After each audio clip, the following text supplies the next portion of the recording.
على عباده الذين اصطفى أما بعد فأعوذ بالله من الشيطان الرجيم بسم الله الرحمن الرحيم إن الشيطان لكم عدو فاتخذوه عدوا إنما يدعو حزبه ليكونوا من أصحاب السعير وقال الله تبارك وتعالى في القرآن المجيد إذ قالت امرأة عمران رب إني نذرت لك ما في بطني محررا فتقبل مني إنك أنت السميع العليم آمنت بالله صدق الله مولانا العظيم وصدق رسوله النبي الكريم ونحن على ذلك لمن الشاهدين والشاكرين والحمد لله رب العالمين۔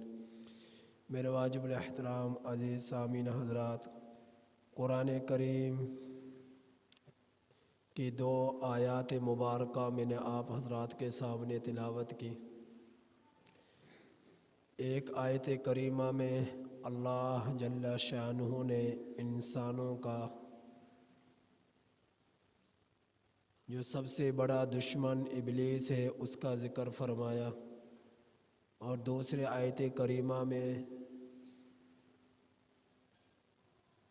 حضرت عمران کی بیوی کی منت کا تذکرہ ہے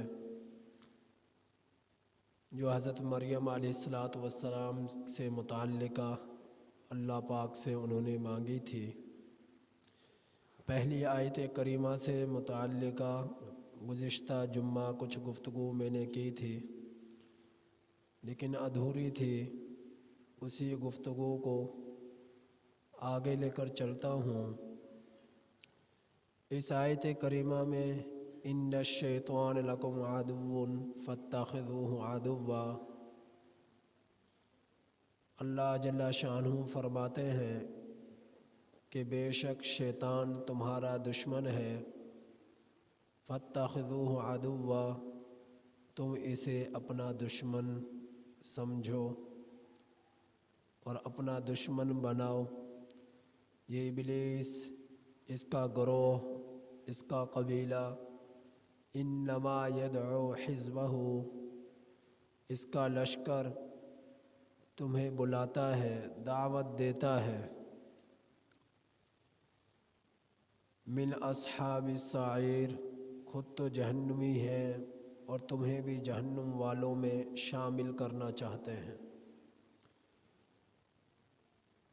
انسان کے دنیا کے اندر چار دشمن ہیں، ایک نفس، دوسرا شیطان، تیسرا یہود و نصارہ، مشرکین اور کفار، چوتھے نمبر پر منافقین۔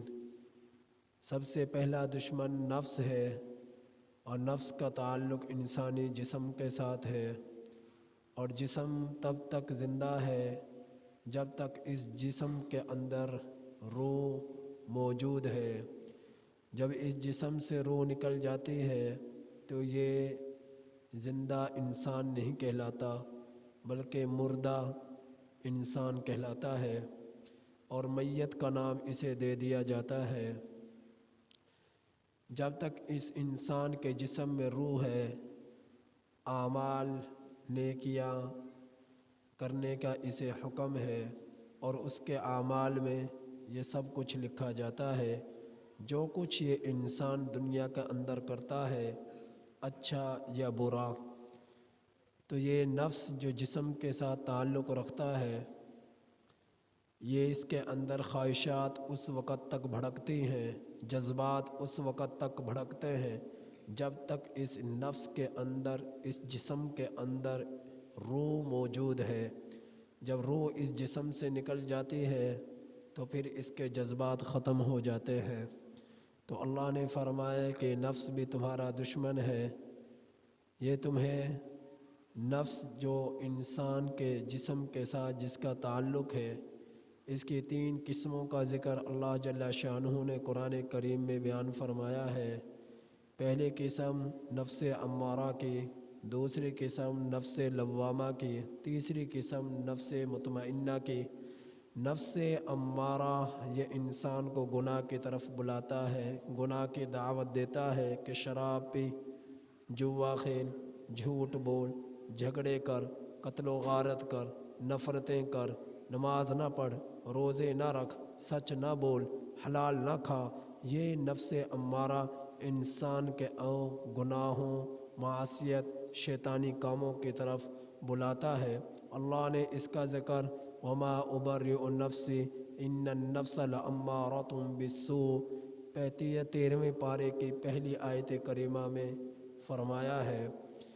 دوسرا دشمن انسان کا نفس لوامہ ہے۔ اللہ نے سورۃ القیامہ میں اس کے قسم اٹھائی کہ لا اقسم بیوم القیامہ ولا اقسم بالنفس اللوامہ۔ یہ نفس لوامہ کی اللہ جل شانہ قسم اٹھا رہے ہیں۔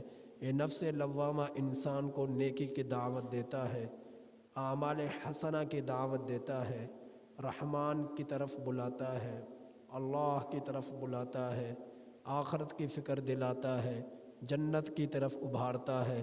تو نفس لوامہ جو اچھائی کی دعوت دے رہا ہے، اللہ جل شانہ اس نفس لوامہ کی قسم اٹھا رہے ہیں۔ تیسری قسم نفس مطمئنہ کی ہے۔